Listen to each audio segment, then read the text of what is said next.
Yuk jadi bagian dari dakwah kami. Dukung operasional dakwah dan sosial kami, raih pahala amal jariah yang terus mengalir sampai hari kiamat. Innal hamdalillah, segala puji dan puja kehadirat Allah. Nahmaduhu wa nasta'inuhu wa nastaghfiruh. Hanya kepadanya kita memuji, meminta pertolongan serta bertaubat dari dosa-dosa kita. Wa na'udzu billahi min syururi anfusina, dan kita juga berlindung kepada Allah dari keburukan-keburukan diri kita. Wa min sayyiati a'malina, dan dari segala dosa-dosa yang pernah kita lakukan. May yahdihillahu fala mudhillalah. Barang siapa yang telah Allah berikan petunjuk, maka tidak akan pernah ada yang bisa menyesatkannya. Wa may yudlilhu fala hadiyalah. Dan barang siapa yang telah Allah sesatkan, maka tidak akan mendapatkan petunjuk selamanya. Asyhadu an la ilaha illallah wahdahu la syarikalah. Wa asyhadu anna Muhammadan abduhu wa rasuluh. Saya bersaksi tiada Tuhan yang berhak disembah kecuali Allah, dan Muhammad benar-benar hamba juga utusannya. Allah mengingatkan dalam 3 ayat dalam Al-Quran. Ya ayyuhalladzina amanu taqullaha haqqa tuqatihi wa la tamutunna illa wa antum muslimun. Hai sekalian orang-orang yang beriman, bertakwalah kepada Allah. Hanya patuh dan tunduklah kepada satu-satunya pencipta segala sesuatunya, baik di langit, di bumi, di kedalaman lautan, terjangkau atau tidak terjangkau oleh mata manusia. Sebenar-benar patuh dan tunduk kepada Allah, dan janganlah kalian meninggal dunia kecuali dalam keadaan Islam. Di ayat yang kedua Allah mengingatkan juga, ya ayuhan nasu taqu rabbakum alladhi khalaqakum min nafsin wahidah wa khalaqa minha zawjaha wa batha minhuma rijalan katsiran wa nisaa wattaqullaha alladhi tasaaluna bihi wal arham innallaha kana 'alaikum raqiba. Hai sekalian manusia, sekali lagi bertakwalah, hanya patuh dan tunduklah kepada Allah yang telah menciptakan kalian dari jiwa yang satu, yaitu Adam alaihissalam, dan telah menciptakan dari jiwa yang satu istrinya Hawa alaihissalam, dan telah banyak memberikan keturunan laki-laki juga perempuan dari keduanya. Sekali lagi bertakwalah kepada Allah dan jagalah hubungan silaturahim. Sesungguhnya Allah senantiasa mengawasi kalian. Di ayat yang ketiga, ya alladzina amanu taqullaha wa qulu qawlan sadida yuslih lakum a'malakum wa yaghfir lakum dhunubakum wa may yuti'illaha wa rasulahu faqad faza fawzan 'azima. Hai sekalian orang-orang yang beriman, sekali lagi bertakwalah kepada Allah dan ucapkan kalimat yang benar, jujurlah, niscaya Dia akan memperbaiki amal-amal perbuatan kalian, mengampuni dosa-dosa kalian. Barang siapa yang mentaati Allah dan Rasulnya, sungguh dia telah mendapatkan kemenangan yang besar. Amma ba'd, fa inna asdaqal hadithi kitabullah. Kita tahu sebaik-baik rujukan umat Islam dalam segala lini kehidupan mereka, terutama ibadah, adalah kitabullah Al-Quran. Wa khairu hadi Muhammadin sallallahu alaihi wa ala alihi wa sahbihi wa sallam. Dan sebaik-baik petunjuk setelah Al-Quran adalah petunjuk Nabi besar Muhammad sallallahu alaihi wa ala alihi wa sahbihi wa sallam. Wa syarrul umuri muhdatsatuha, dan seburuk-buruk perbuatan terutama dalam ibadah yang tidak punya rujukan dari keduanya. Fa inna kulla muhdatsin bid'ah. Semua ibadah tidak punya rujukan dari Al-Quran dan Sunnah dikenal dengan perbuatan baru dalam agama. Wa nabidatin dhalalah, perbuatan baru akan membawa pelakunya pada kesesatan. Wa inna dalalan finnar, dan sesungguhnya kesesatan itu akan masuk ke dalam api neraka. Saudaraku seiman, pada kesempatan ini kita akan membahas judul khutbah kita, wahai para penghina Rasulullah sallallahu alaihi wasallam. Iya saudaraku, kita dikagetkan dengan banyak sekali bermunculan orang-orang yang selalu saja menghina Rasulullah SAW dan menyakiti hati seluruh umat Islam di muka bumi ini. Ada yang melakukan ejekan-ejekan tersebut dengan lisannya, ada yang dengan gambar, dan yang lain dengan isyaratnya. Dan mereka tidak mau berhenti dengan masalah ini. Entah apa tujuan dan target yang mereka inginkan. Saudaraku seiman, kenapa mereka para penghina Rasul ini tidak menyibukkan diri mereka saja dengan kehidupan mereka, membenahi diri, menyempurnakan prestasi-prestasinya? Apakah mereka ini tidak mengenal dan mengetahui, atau memang pura-pura tidak mau tahu siapa Muhammad sallallahu alaihi wasallam? Dengan begitu mudahnya mereka mengejek, mencari-cari kesalahan tanda kutip yang mereka anggap kesalahan, sehingga akhirnya membuat gejolak yang sangat besar di tengah-tengah kaum muslimin.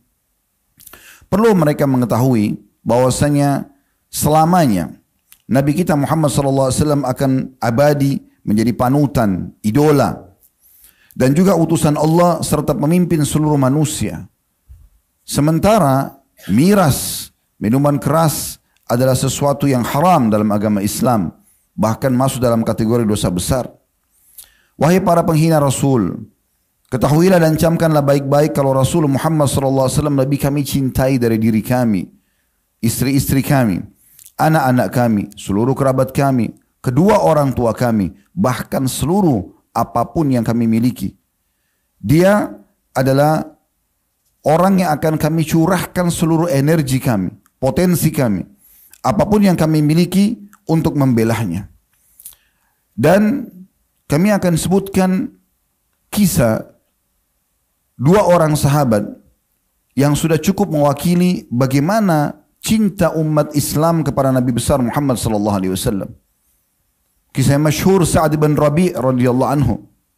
Di perang Uhud ditemukan 70 luka di tubuhnya. Dan Nabi SAW berkata kepada beberapa sahabat, adakah yang bisa mencarikan Sa'ad bin Rabi' untukku? Maka para sahabat pun menyebar di tengah kancah peperangan untuk mencari mana Sa'ad bin Rabi'. Maka mereka menemukan Sa'ad bin Rabi' dengan 70 luka, semuanya darah dan ngos-ngosan sebentar lagi akan wafat. Maka sahabat yang menemui mengatakan, wahai Sa'ad, sesungguhnya Rasulullah SAW menanyakan tentang dirimu. Maka dalam kondisi dia sedang sakarat, dia masih mengatakan, sampaikan salamku kepada Rasulullah SAW dan sampaikan kepadanya, semoga Allah membalas dia dengan sebaik-baik balasan kepada Nabi yang menyampaikan risalah kepada umatnya. Serta pesankan kepada seluruh keluargaku dan kaumku, tidak ada uzur bagi mereka untuk meninggalkan Rasulullah SAW. Lalu saat pun wafat. Di saat akan meninggal dunia pun penuh dengan perjuangan untuk menyampaikan salam hormat, untuk menunjukkan bahwasanya dia peduli dan juga cinta kepada Nabi SAW. Kisah yang kedua, Khubayb bin Adi radhiyallahu anhu, seorang sahabat yang ditawan oleh musuh kemudian diperjualbelikan di pasar lalu diberi oleh Quraisy, dan Quraisy ingin membunuh Khubayb radhiyallahu anhu karena memang dia banyak menumpas dan membunuh orang-orang Quraisy, kafir Quraisy di perang Badar. Di saat dia akan dibunuh, diikat di sebuah batang pohon kurma, kemudian salah satu Quraisy mengatakan, apakah kau ingin, hai Khubayb? Pada saat itu setiap orang bebas untuk menyiksanya. Ada yang mencoretnya tubuhnya dengan pisau, ada yang menusuknya, ada yang melemparinya dengan batu, ada yang mengejeknya, sehingga dia luka dan dia mati pelan-pelan. Maka ada seseorang yang mengatakan, hai Khubayb, apa kau mau bersedia kalau seandainya kami gantikan posisimu dengan Muhammad dan kau bebas? Maka dalam kondisi luka, sakit parah, ya, dan dia juga mengetahui dia akan dibunuh sebentar lagi, dia mengatakan, demi Allah aku tidak ingin sesaat pun Rasulullah SAW berada di posisiku. Kemudian dia dilempar atau dipanahi dengan anak panah lalu dia mati syahid radhiyallahu anhu. Begitu juga bagaimana gambaran yang digambarkan oleh Urwah, salah satu duta Quraisy. Setiap kali Quraisy ingin mengutus siapapun untuk menemui raja-raja dunia di saat itu, baik Kisra di Persia atau Kaisar di Romawi ataupun Najasyi di Ethiopia, 3 raja besar pada saat itu, pasti akan mengutus atau mereka akan mengutus Urwah. Maka Urwah satu waktu pernah menemui Nabi SAW dan pada saat itu tiba waktu sholat. Maka para sahabat pada saat Nabi SAW sedang berwudu, mereka mengurumuni Nabi SAW lalu mereka memperebutkan sisa air wudunya. Bahkan sampai dahak yang dikeluarkan oleh Nabi SAW pun mereka memperebutkan dan menggosoknya di badan mereka. Lalu kemudian Urwah pulang ke kaumnya sambil mengatakan, bahkan digambarkan dalam riwayat Bukhari bagaimana Urwah menggambarkan dengan sangat detail bahwasanya tidak seorang pun dari sahabat Muhammad berani memandang wajahnya karena segan dan menghormatinya. Maka dia pulang ke kaumnya lalu mengatakan, wahai kaumku, ketahuilah aku telah kalian utus atau aku telah mendatangi Kisra penguasa Persia, Kaisar penguasa Romawi, dan Najasyi penguasa Ethiopia. Demi Allah belum pernah aku menemukan satu pun di antara mereka dimuliakan sebagaimana sahabat-sahabat Muhammad memuliakan Muhammad sallallahu alaihi wasallam. Ini sedikit gambaran dan mewakili umat Islam. Bagaimana kalau kita hidup di masa Nabi sallallahu alaihi wasallam, kita pun akan seperti itu.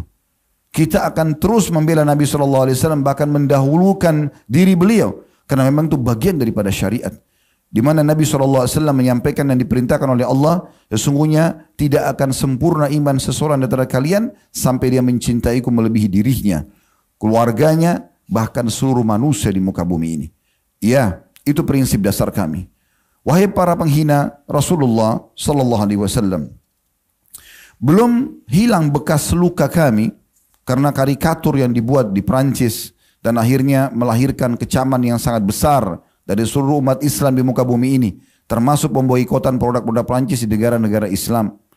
Muncul lagi dua politikus India, lalu kemudian coba membawa-bawa dan membahas pernikahan Nabi SAW dengan Ummul Mukminin Aisyah yang sudah terjadi lebih dari 1400 tahun yang lalu, di mana pada saat itu menikah dengan anak yang seumur Aisyah adalah hal yang biasa dan tidak ada pelanggaran dalam masalah ini, tapi dijadikan sebagai bahan ejekan, padahal masih banyak bahan-bahan pembicaraan yang lain.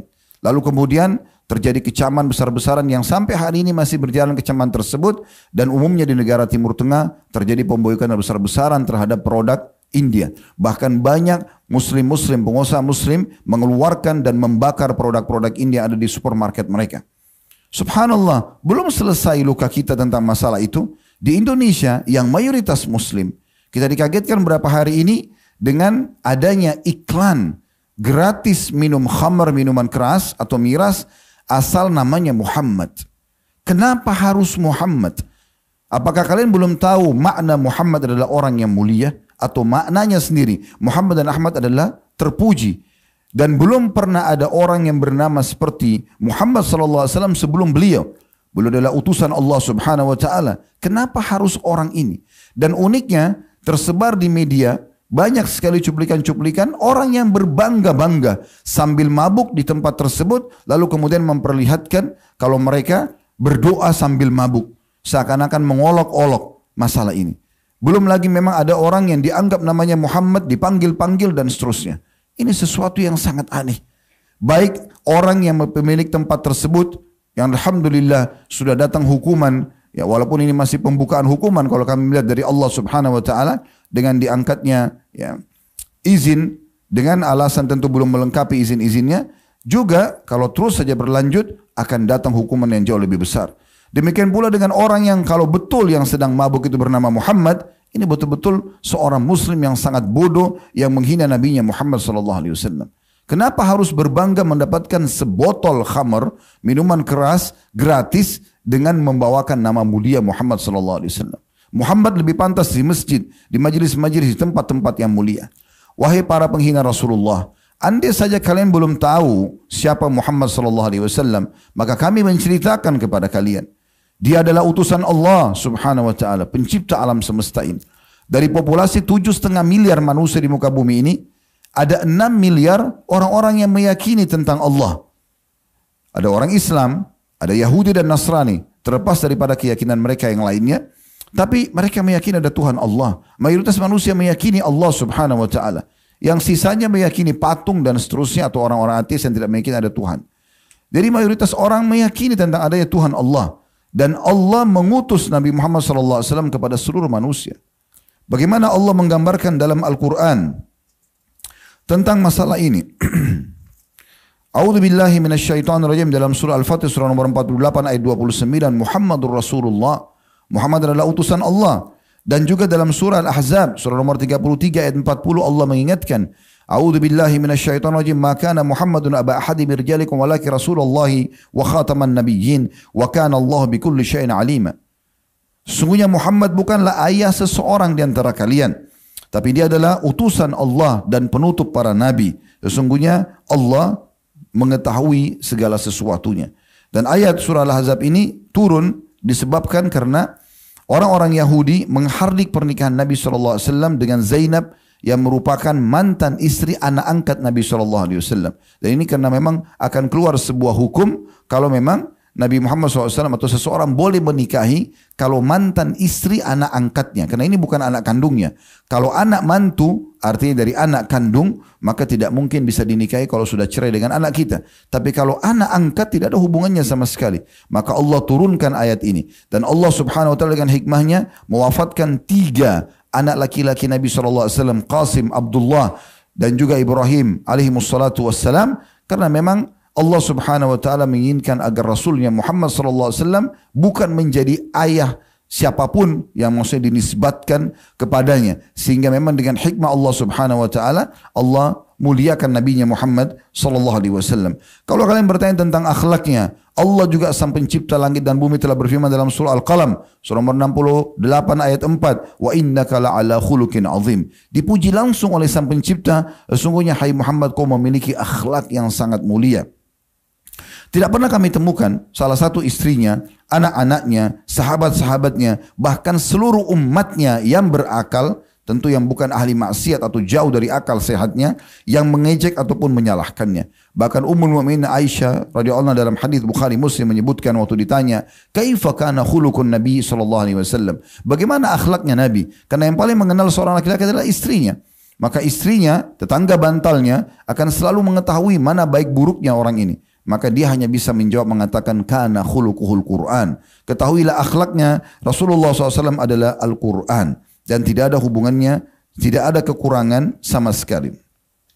Saudaraku seiman, kita juga harus memberikan jawaban yang jelas kepada para penghina Rasul ini, bahwasanya yang memerintahkan kita memuliakannya, menolongnya. Kalau sekarang beliau sudah meninggal, maka tetap ada kewajiban menolongnya. Karena ini perintah Allah Subhanahu wa taala. Bukan hanya seperti Sa'ad bin Rabi, bukan hanya seperti Hubayb bin Adi, bukan hanya seperti kisahnya Urwah tadi dan beberapa sahabat-sahabat ridwanullah alaihim yang menggambarkan tentang cinta mereka karena mereka melihat Nabi semasa hidupnya atau melihat dengan mata kepala, tapi kita pun setelah meninggal Nabi SAW tetap diwajibkan untuk membelahnya. Allah menyebutkan dalam surah Al-A'raf surah nomor 7 ayat 157, A'udzu billahi minasyaitonir rajim. Alladzina yattabi'una ar-rasula an-nabiyya al-ummiyya alladhi yajiduna maktuban 'indahum fit Taurati wal Injil, ya'murun bil ma'ruf wa yanhauna 'anil munkari wa yuhillu lahum الطيبات ويحرم عليهم الخبائث ويدع عنهم إصرهم والأغلال التي كانت عليهم فالذين آمنوا به وعزروه ونصروه واتبعوا النور الذي أنزل معه أولئك هم المفلحون. Artinya orang-orang yang mengikuti Rasul Muhammad SAW, Nabi yang buta huruf, memang beliau tidak bisa membaca menulis, agar hilang semua syubhat kalau beliau yang menyusun Al-Quran. Karena telah muncul syubhat seperti ini, bahwasanya Muhammad SAW mengambil ayat dari Taurat dan Injil lalu menyusunnya menjadi Al-Quran. Maka Allah membantahnya. Allah mengatakan yang orang-orang yang mengikuti Nabi atau Rasul, Nabi yang buta huruf, yang mereka dapatkan tertulis di kitab mereka dalam Taurat dan Injil, yang akan menyeru mereka kepada kebaikan dan melarang mereka dari kemungkaran, serta menghalalkan untuk mereka semua yang baik-baik dan mengharamkan terhadap mereka semua yang buruk-buruk, serta akan menghilangkan belenggu-belenggu yang membebani mereka. Maka orang-orang yang beriman kepadanya dan memuliakannya, memenangkannya, dan juga mengikuti cahaya atau Al-Quran yang diturunkan kepadanya, mereka adalah orang-orang yang beruntung. Andai saja wahai para penghina Rasul, kalian menanyakan apa mukjizatnya. Terlalu banyak ratusan mukjizat Nabi kami Muhammad SAW, dan cukuplah kalau mau bukti nyata, itu disebutkan dalam Al-Quran surah Al-Qamar, surah nomor 54 ayat 1. A'udzu billahi minasyaitonir rajim. Iqtarabatis sa'atu wa insyaqqal qamar. Sungguh telah dekat hari kiamat dan telah terbelah bulan itu.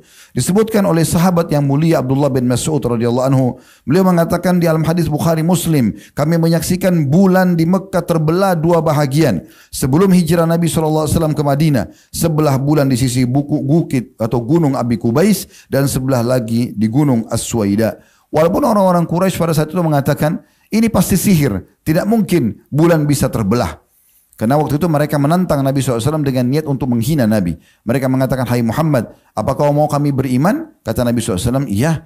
Lalu mereka mengatakan, apa kau lihat bulan itu? Kata Nabi SAW, iya. Maka mereka mengatakan, belah bulan itu buat kami. Mereka minta dibelah bulan. Bukan hanya sekedar membelah pohon yang kira-kira masih masuk akal manusia. Bulan yang manusia pun di masa sekarang teknologi canggih belum tentu bisa mencapai ke sana kecuali dengan waktu yang cukup panjang. Maka mereka mengatakan di masa itu belum ada teknologi, belah bulan buat kami. Maka Nabi SAW menerima tantangan tersebut sambil mengatakan, apakah kalian akan beriman bila Allah menerima permintaan kalian? Mereka mengatakan tentu saja. Maka semua sahabat waktu itu menyaksikan dan juga orang-orang Quraisy bagaimana Nabi SAW menunjuk bulan dan menggaris dengan telunjuk beliau SAW dan terbelah menjadi dua. Itu pun mereka masih mengatakan ini betul-betul sihir yang luar biasa. Untuk memastikan ini sihir, kita akan tanyakan orang-orang Quraisy yang ada di luar Mekah, masih di negeri Syam berdagang pada saat mereka kembali nanti. Apakah mereka juga melihat bulan? Kalau mereka bulan seperti ini terbelah seperti yang kita saksikan, berarti bukan sihir. Maka beberapa hari setelah itu ada beberapa pedagang Quraisy kembali dan mereka menanyakan kepada pedagang-pedagang tersebut. Para pedagang itu pun memberikan kesaksian kalau mereka menyaksikan bulan terbelah. Dan sampai hari ini kita ketik di Google foto bulan terbelah, kita akan temukan memang ada foto nyata. Anda bisa menyaksikan itu dan para ilmuwan mengatakan garis yang ada di tengah-tengah bulan ini menandakan dulu bulan pernah terbelah, entah kapan. Dan ini menandakan satu waktu nanti bisa terbelah juga sebagaimana terbelah dulu. Tapi kita umat Islam punya jelas dalam surah Al-Qamar, surah nomor 54 ayat 1. Perlu kalian tahu bahwasanya Allah Subhanahu wa taala akan menolongnya selain kami. Allah Subhanahu wa taala akan menolongnya. Dan Allah sudah mengekalkan dalam Al-Quran yang kami yakini pasti benar. Beberapa ayat diantaranya surah Al-Kautsar, surah nomor 108 ayat 3. Hampir seluruh umat Islam menghafal ayat ini. Inna syani'aka huwal abtar. Sesungguhnya orang yang mengolok-olok kaum Muhammad pasti akan rugi.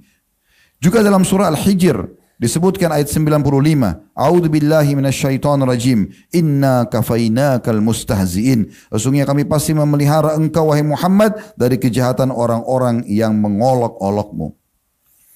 Dan kita menyaksikan dalam buku-buku sejarah mayoritas yang telah mengolok-olok Nabi SAW Allah binasakan di perang Badr. Begitu juga Abu Lahab yang sangat masyhur mencaci maki Nabi SAW. Tentu di perang Badar meninggalnya Abu Jahal, Umayyah bin Khalaf, kemudian Al-Walid, Syaibah dan beberapa tokoh-tokoh Quraisy yang memang kerjanya mengolok-olok Nabi SAW di Mekah. Begitu juga dengan Abu Lahab yang tidak sempat ikut berperang, maka Allah hinakan dia dengan cara kepalanya dipukul ya oleh salah satu orang Quraisy yang sudah masuk Islam karena dia menghina Nabi SAW dan tidak menerima. Ya, pada saat itu kekalahan mereka di Badar dan sempat dia memukul budaknya Abbas radhiyallahu anhu ajma'in. Waktu itu sudah masuk Islam, maka dipukullah kepala dia dengan ya busur panah, kemudian bocor, berdarah dan akhirnya Abu Lahab meninggal. Waktu dia meninggal karena banyak yang menghina Nabi SAW, maka badannya membusuk dan tidak ada satupun anak-anaknya pun, tidak ada kerabatnya termasuk anaknya yang mau mengurus jenazahnya. Maka mereka merajamnya dari jauh, melempar batu-batu sampai terbentuk seperti kuburan di dalam rumahnya dan membiarkan. Setelah itu rumahnya tidak ditinggali lagi dan Allahu a'lam bagaimana keadaannya setelah itu. Rumahnya juga tidak diperjualbelikan, entah kemana sekarang sejarah itu. Tapi yang jelas dia pun terhina dan sekian banyak kisah berhubungan dengan masalah itu. Demikian pula di masa setelah meninggalnya Nabi SAW. Kita akan tutup khutbah kita dengan kisah yang masyhur diangkat oleh Ibnu Hajar Al-Asqalani ya, rahimahullah dalam kitabnya Ad-Durar Al-Kamina fi Ayanil Mi'atil Thamina di jilid 4 halaman 103. Dan ini kisah yang sangat masyhur tentunya. Ada seorang tokoh Mongolia masuk agama Nasrani. Maka dia pun mengundang tokoh-tokoh orang-orang Nasrani dan juga pembesar-pembesar Mongolia pada saat itu. Lalu ada seorang pendeta dengan beraninya dia di pembukaan ceramahnya atau pidatonya dia menghina-hina Nabi SAW. Pada saat itu ada seekor anjing pemburu, ada beberapa kisah yang menyebutkan bahwasanya itu anjing dia, ada yang mengatakan juga memang anjing penjaga. Di situ diikat dengan rantai yang sangat kuat. Begitu dia menghina Nabi SAW, anjing tersebut meraung dengan keras, kemudian memaksa diri untuk melepaskan diri dari ikatannya, lalu tiba-tiba menyerang orang ini. Menyerang, dicakar mukanya, digigit dia. Kemudian orang-orang memisahkannya. Setelah mulai tenang keadaan, maka orang-orang di situ mengatakan pada dia, mungkin karena kau menghina Muhammad, kita mengatakan sallallahu alaihi wasallam tentunya. Maka pada saat itu dia mengatakan tidak, anjing ini hanya sensitif karena pada saat dia melihat saya sedang pidato, tangan saya memberikan isyarat ke arah dia, dia mengira saya akan memukulnya. Maka dia pun ceramah atau pidato lagi, lalu kemudian dia menghina Nabi SAW yang kedua kali. Anjing yang diikat dengan rantai tersebut kembali marah, ya, kemudian lepas dari rantainya lalu menyerang orang ini, lalu menggigitnya dari lehernya sampai sobek di bagian dadanya, sehingga pun dia meninggal seketika.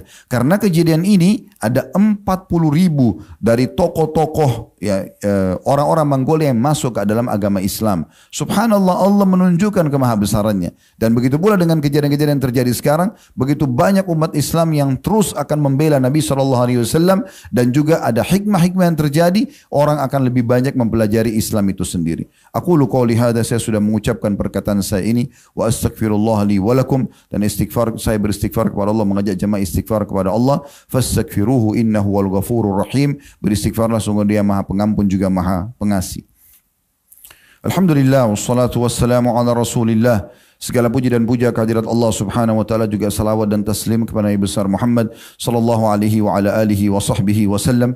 Kesimpulan khutbah kita saudaraku seiman, bahwasanya kita sebagai umat Islam harus punya kewajiban atau menyadari punya kewajiban untuk membela Nabi sallallahu alaihi wasallam. Di masa hidup beliau, kalau kita masih hidup, kita akan membela sampai kita wafat pun. Begitu juga dengan pada saat beliau sudah meninggal dunia. Bahkan ayat Al-Quran yang berbunyi a'udzubillahi minasyaitonir rajim, la tarfa'u aswatakum fawqa sautin nabi, hai ayyuhalladzina amanu la tarfa'u aswatakum fawqa sautin nabi, hai orang beriman, jangan kalian mengangkat suara kalian di atas suara Rasul, di atas suara Nabi.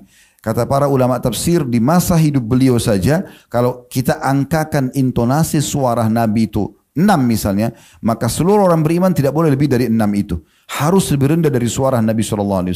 Dan ulama tafsir mengangkat ayat ini masih berlaku setelah meninggal Nabi SAW. Maka dianjurkan pada saat masuk ke masjid Nabi SAW, ziarah kuburnya, itu tidak mengangkat suaranya. Jadi dengan santun dan sopan. Bahkan Imam Malik rahimahullah, kalau ingin menyampaikan hadis-hadis Nabi SAW, beliau mandi dengan bersih, memakai baju terbaiknya, kemudian beliau memakai parfum terbaik, lalu beliau menyampaikan sabda Nabi SAW. Begitulah umat Islam memuliakan Nabinya Muhammad SAW. Ingkari kemungkaran ini saudaraku seiman, walaupun hanya dengan hati kita. Atau mungkin penyampaian seperti ini, yang mungkin yang kita mampu lakukan. Tapi kalau anda tidak memungkiri masalah ini, maka berbahaya sekali. Ingat, fatwa para ulama sangat tegas dari 4 madhab. Bahwasanya para penghina-penghina Rasulullah SAW itu, kalau ada hukum yang dipegang oleh pemerintah muslim, maka semuanya dihukum mati. Baik mereka sengaja atau tidak sengaja. Mereka main-main atau mereka serius. Semuanya itu ya kena hukuman mati. Yang ini disepakati oleh ulama, bisa kita kembali kepada banyak buku-buku fikih. Dan juga bagaimana eksekusi ini hanya diambil oleh tentunya pemerintah dan bukan individual, tapi hukumannya dihukum mati.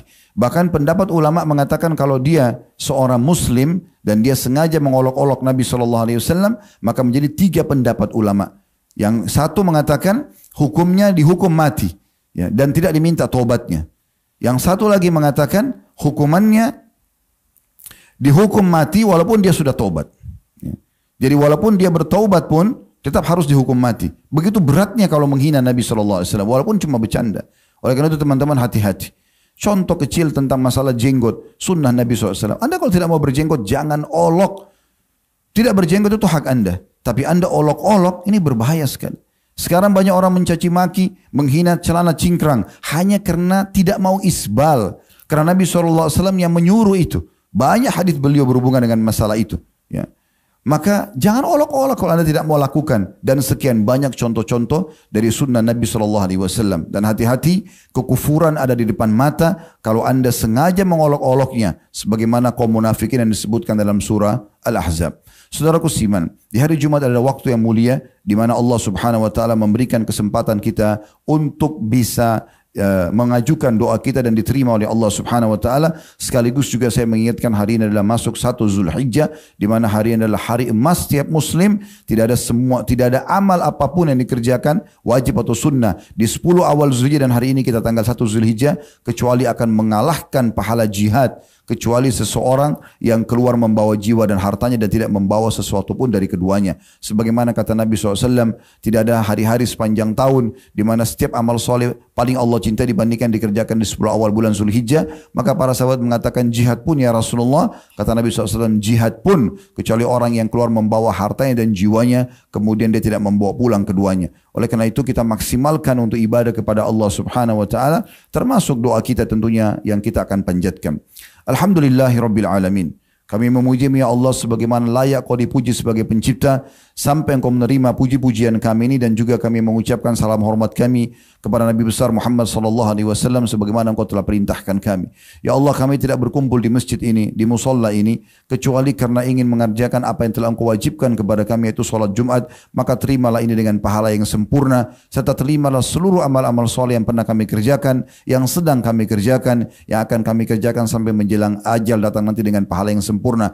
Dan ampunilah kami, kedua orang tua kami, seluruh kerabat kami, seluruh muslimin dan muslimat, mukminin dan mukminat yang hidup dan juga yang sudah meninggal. Ya Allah, jadikan negara kami Indonesia negara yang aman, tentram, damai, seluruh umat Islam di bawah naungan ukhuwah Islamiyah. Dan siapapun yang menginginkan keburukan bagi Islam, bagi muslimin, bagi Indonesia negara tercinta ini, maka kembalikan tipu daya mereka kepada diri mereka sendiri. Ya Allah, tolonglah saudara-saudara kami kaum muslimin di seluruh pelosok muka bumi ini yang sedang tertindas, dimanapun mereka berada. Ikhlaskan niat mereka, terima para syuhada mereka, bolehkan Islam di tangan mereka dan tangan kami semua, serta ikut sertakan kami bersama mereka di pahala, baik dengan doa, dengan harta, dengan juga dengan jiwa kami.